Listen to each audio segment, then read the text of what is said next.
Buenas tardes.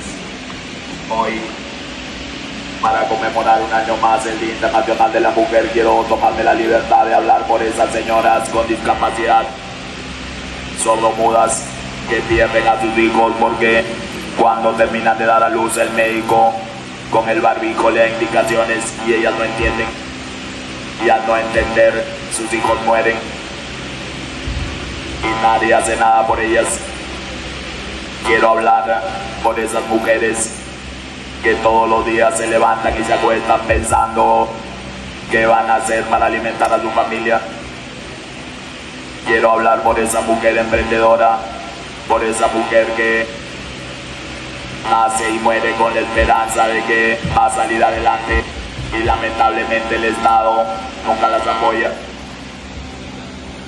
Me da mucha pena de que el señor Ciro Castillo no esté aquí o el señor Espadaro, porque en el Estado, si no hay sinergia, si no hay colaboración, si no hay trabajo en equipo, nunca saldremos adelante.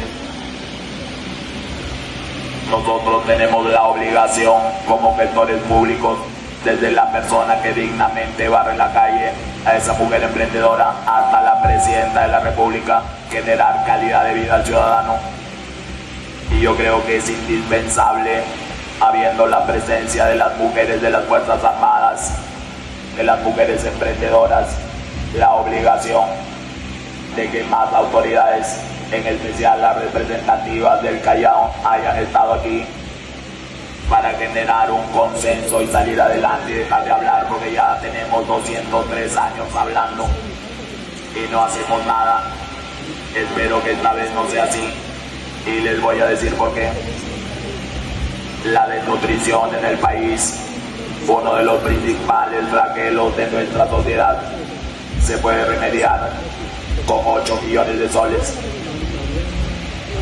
El Instituto Tecnológico de la Producción, que está en el Callao, sus investigadores han desarrollado hace 4 años un hidrolizado proteico de anchoveta que tiene 87% de proteína, que no sabe ni huele a pescado. Pueden disolverlo en leche, en refresco, en sopa, en jugo, en agua. Aparte de tener 87% de proteína, tiene omega 3 y aminoácidos. Si el Estado invirtiera esos 8 millones, terminaríamos con la desnutrición en nuestro país en corto plazo. Y ustedes ya nos estarían preguntando por qué su hijo adolescente no quiere estudiar, y no es que no haya querido estudiar, sino que los 3 primeros años de su vida no se alimentó adecuadamente y su cerebro no desarrolló y no tiene poder cognitivo para poder aprender. Por eso me da pena que el señor Ciro Castillo no esté aquí, el señor Espadaro, porque en su condición de representante de gobierno local y regional y en mi condición de representante del Poder Legislativo, podríamos exigir al Estado que con un decreto de urgencia destine esos 8 millones para generar esta planta de derivado proteico en el Callao, más aún teniendo en cuenta que el 98% de la pesca del anchovete es destinada para alimentar animales. Tenemos animales sobrealimentados y niños anémicos en nuestro país.